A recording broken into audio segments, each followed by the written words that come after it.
नमस्कार विद्यार्थी मित्रांनो, तुम्हा सर्वांचं परत एकदा स्वागत आहे आपल्या मुलबाईन चॅनलवरती. लास्ट लेक्चरमध्ये आपण पाहिलं होतं की जे सॉल्ट असतात त्याचे किती प्रकार असतात, त्याचे आपण तिन्ही प्रकार पाहिले होते. ठीक आहे. आणि आज आपल्याला पाहायचं आहे की जे आपला वॉटर ऑफ क्रिस्टलायझेशन आहे ते नेमकं आहे काय. बरोबर. आता तुमच्या घरी, माझ्या घरी, सगळीकडे आता आता सध्या तरी आपण यूज नाही करत, पण याच्या आधी जेव्हा आपल्याकडे काय प्युरिफिकेशनचं दुसरं एखादं केमिकल नसेल किंवा काही नसेल, आता सगळ्यांच्या घरी फिल्टर्स वगैरे आले. बरोबर. पण जेव्हा सुरुवातीला जेव्हा पाणी गढूळ यायचं, म्हणजे त्याच्यामध्ये मातीचे वगैरे कण असायचे, इम्प्युरिटीज वगैरे असायचे, तेव्हा आपल्या घरचे काय करायचे की त्याच्यामध्ये तुरटी फिरवायचे. काय करायचे? तुरटी फिरवायचे. मग ही तुरटी का फिरवायचे? काय तुरटी फिरवायचं म्हणजे त्या पाण्याला काय भूतबाधा झालेली नसायची. त्या पाण्यामध्ये जे काय गाळ आहे तो बुडाला जावा याच्यासाठी तुरटी फिरवत होते, दुसरं काही नाही. बरोबर. मग सेम कन्सेप्ट जसा आपला तुरटी आहे, तुरटीचा जर फॉर्म्युला पाहितला तर तो क्रिस्टल असतो, आपल्याला दिसतो. जर कधी पाहिला असेल ते काय असतं, एक क्रिस्टलाइन स्ट्रक्चर असतं. तर त्याच्यामध्ये असं म्हणतात, म्हणजे असतात त्याच्यामध्ये 24 वॉटर मॉलिक्यूल प्रेझेंट असतात. ठीक आहे. मग आता वॉटर मॉलिक्यूल प्रेझेंट असतात, पण आपल्याला हातात घेतल्या मग ओलं का लागत नाही? ठीक आहे. वेट का नाही लागत त्याचा?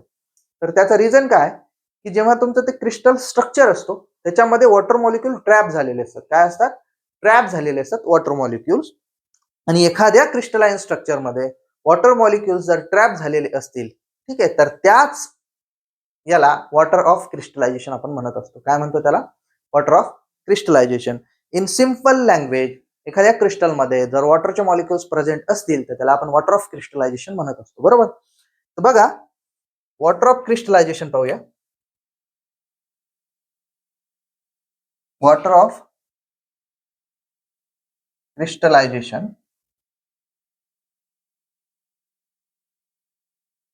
सगळ्यात पहिले तुमच्या बुकमध्ये एक रिएक्शन दिलेली आहे.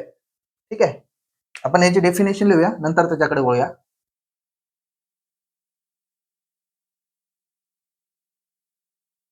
द वॉटर मॉलिक्युल्स किंवा मग the crystal structure, the crystal structure containing molecules of water is known as water of crystallization. Water of crystallization त्याला काय म्हणतो आपण? वॉटर ऑफ क्रिस्टलायझेशन म्हणतो. आता बघा, बुक मध्ये अशी एक रिएक्शन दिलेलं आहे, त्याच्यात दिलेला आहे ब्ल्यू विट्रिऑल. काय? ब्ल्यू विट्रिऑल. तिथं असं दाखवलेलं आहे, एक टेस्ट ट्यूब घेतलेली आहे, त्या टेस्ट ट्यूब मध्ये ब्ल्यू कलरचा कंपाऊंड आहे. ठीक आहे. आणि त्या ब्ल्यू कलरच्या कंपाऊंडला असं कंपाऊंड आहे तिथं दाखवलेलं. ठीक आहे. त्याला आपण काय म्हणतो? ब्ल्यू विट्रिऑल म्हणतो. ब्ल्यू विट्रिऑल म्हणतो. त्यालाच आपण CuSO4.5H2O म्हणत असतो. ठीक आहे. आता हे 5H2O म्हणजेच त्याला वॉटर ऑफ क्रिस्टलायझेशन आपण म्हणतो. ठीक आहे. आपण पाहूया बघा. आणि त्याच्या खाली काय केलंय, त्याला हीट करत आहोत. एक बर्नर लावलेला आहे. ठीक आहे. आणि इथून मग त्याला हीट करत आहोत. काही वेळानंतर आफ्टर सम टाइम ते जे तुमचा ब्ल्यू कलर होता, काय होता? ब्ल्यू कलर होता, तो डिसअपियर झाला. काय झाला? आता हा जो ब्ल्यू विट्रिऑल होता तो कसा झाला? कलरलेस, म्हणजेच व्हाईट कलरचा झाला. ठीक आहे. तर हे आता असं का झालं? ठीक आहे. याचं रिझन काय की जे तुमचे 5 वॉटर मॉलिक्यूल होते, CuSO4.5H2O, याला आपण ब्ल्यू विट्रिऑल म्हणत असतो.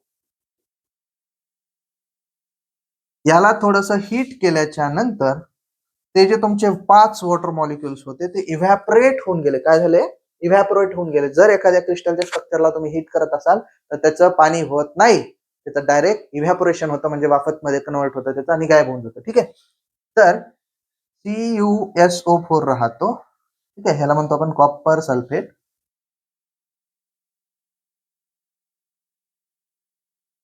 काय राहिला? हा कॉपर सल्फेट राहिला. जे 5 वॉटर मॉलिक्यूल होते ते इव्हॅपरेट झाले आणि हे इव्हॅपरेट का झाले, त्याला आपण हीट केल्यामुळे. ठीक आहे. आणि जे 5 वॉटर मॉलिक्यूल प्रेझेंट होते त्यालाच आपण काय म्हणत असतो, वॉटर ऑफ क्रिस्टलायझेशन म्हणत असतो. ठीक आहे. आता पाहूया काही एक्झाम्पल्स आहेत ज्याच्यामध्ये किती वॉटर मॉलिक्युल्स प्रेझेंट आहे ते विचारलं जातं, ते आपल्याला माहित असायला पाहिजे.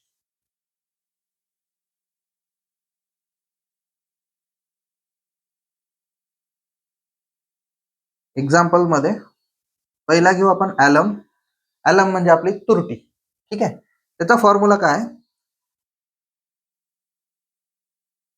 Al2SO4 thrice dot K2SO4 dot 24H2O. किती वॉटर मॉलिक्युल्स प्रेझेंट असतात, 24 ऑफ वॉटर ऑफ क्रिस्टलायझेशन असतं असं सांगावं लागतं. त्याच्यानंतर आहे इप्सम सॉल्ट.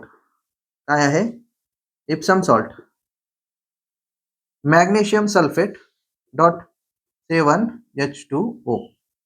ठीक आहे. त्याच्यानंतर आहे आपला जिप्सम. जिप्सम मध्ये राहतं कॅल्शियम सल्फेट डॉट 2H2O. आता हे जिप्सम झालं आणि प्लास्टर ऑफ पॅरिस जे असतं, पीओपी म्हणतो आपण त्याला, तर ते जिप्सम पासूनच काय भेटतं, पीओपी. त्याचा फॉर्म्युला काय येतो, plaster of Paris. Same formula असेल, फक्त वॉटर मॉलिक्युलचा हाफ H2O असतो. ठीक आहे. त्याच्यानंतर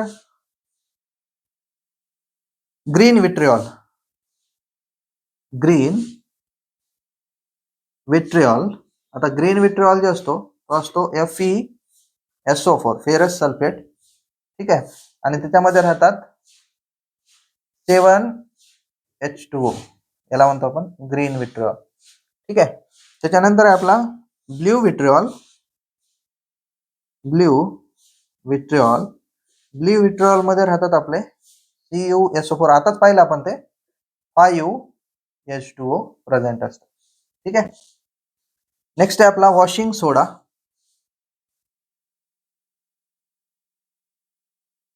म्हणजेच त्याला आपण सोडियम कार्बोनेट म्हणतो.